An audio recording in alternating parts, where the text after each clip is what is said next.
Bagong loan app na naman guys na merong quick approval, yung tipong payout ka agad direct sa GCash mo or any bank account. Kasi itong loan application na to guys is no long wait. Hindi mo na kailangan mag-antay ng mahabang panahon sa result ng iyong application kasi pwede ka pong ma-approve kaagad-agad in just a minutes lamang. At hindi ka na rin po mamomroblema sa mga documents na ipapasa kasi kahit anong ID na meron ka po is pwedeng-pwede makakautang ka po sa loan application na pag-uusapan natin dito. At ito nga po ay si Sulit Loan na nag-o-offer po ng up to 50,000 pesos. So maximum loan amount po yun. At kung makikita mo nga dito sa kanilang ads guys, sila daw ay fast cash loan app. Napakasimple lang po ng paraan ng pag-apply dito at meron din daw po silang transparent fees. May clear terms at no hidden charges. Kung anong ipapakita sa'yo sa loan details, yun daw at iyon. So yun yung nakalagay sa kanilang ads guys. Pero since bagong loan application to guys, need nating silipin muna kung okay siya at kung legit yung mga sinasabi niya sa kanyang ads. So dito guys, samahan niyo po ako na alamin kung magkano po ang pwedeng ipautang nitong si Sulit Loan. Kung talaga bang siya ay quick approval na in just a minutes lang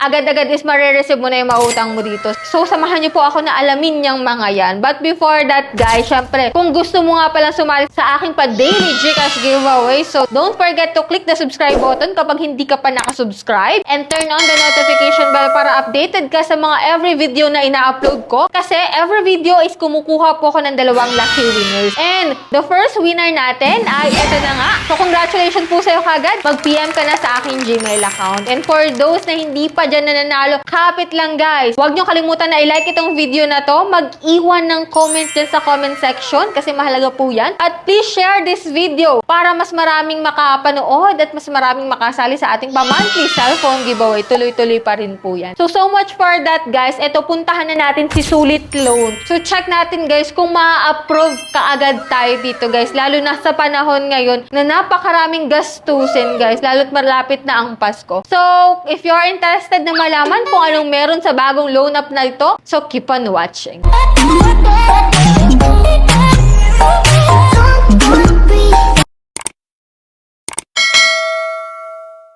Bago tayo magsimula guys, hindi ako agent or promoter ng application na to at hindi ko rin siya nire-recommend na utangan nyo kaagad. So alamin nyo muna yung review na to para at least at the end, makakapag-decide kayo kung uutang kayo dito or hindi. So ito nga pong si Sulit Loan is nakita ko po sa App Store. Bagong-bago po siya. At kung makikita mo dito guys, meron pa lang po siyang 74 ratings at 4.9 stars. So medyo mataas po yung nag-rate sa kanya, no? So under din po siya ng Kaasenso Lending Corporation. So, check natin guys. Yan guys, nung in-applyan ko po itong si Sulit Loan, ayan guys, pagka-install ko po ng kanyang application, bigla po siyang nag-20,000 pesos. So, congratulations, 20,000 po yung maximum loan amount dito guys. And 120 days daw po ito na merong interest na 0.06% per day. So, lowest interest daw po yun. And then after nun guys, mag-fill up na tayo ng basic information natin. So, ninext ko lang po to. And then dito guys, sa income information, about lang po ito sa pinagtatrabahuhan mo if ever na ikaw po ay may work, no? So, ito guys, is kahit anong ID is pwedeng-pwede kasi pipicturean mo lang dito yung ID mo and then may face recognition and then yun na guys. If i-fill up mo na ito kaagad na contact information mo which is 3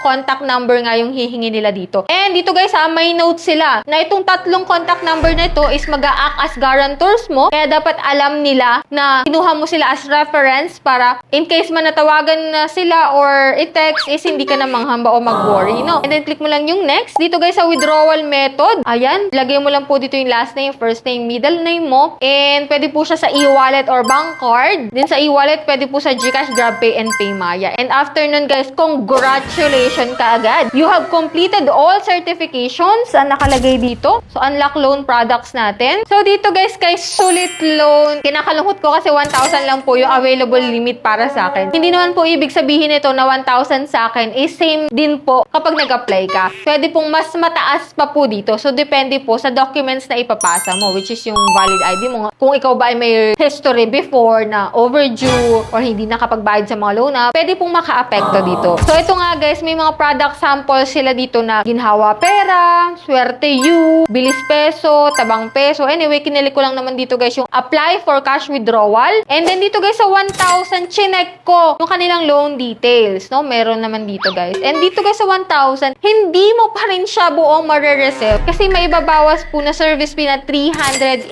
pesos. So medyo malaki yun kasi kung i-check mo guys, 120 days daw yung loan term niya. So 4 months to pay for 1,000 pesos only guys ha. Tapos ang receive amount mo lang is 620 pesos. So hindi rin malinaw dito guys kung hanggang kailan mo siya pwedeng bayaran kasi 120 days. Bibihira talaga yung ganong loan term. So kadalasan po dyan is commonly 7 days, 15 or 30 days. So dito guys, umasa ka na ito ay 7 days lang kasi wala silang nakalagay dito. Pero dito guys sa repayment plan, kung makikita mo, ang una mo pong babayaran is 990 pesos. 990 pesos which is asahan mo na 7 days to pay lang yan. So chinek ko dito guys yung submit. Chinek ko kung ma-approve ako dito guys. And then yan, verifying the results for you will update you within 2 minutes. So dito pa lang guys, maalalaman natin kung approved in just a minutes lang talaga at may quick approval talaga itong si Sulit Loan. So, unfortunately guys, yes, quick nga po siya. Quick yung kanyang result, which is ito mabilis mo ngang nalaman kung approve nga. Pero sa kasamaang palad guys, hindi po ako na-approve. So nakalagay dito is no credit limit is available currently but good borrowing and repayment behavior will continue to increase the credit limit. So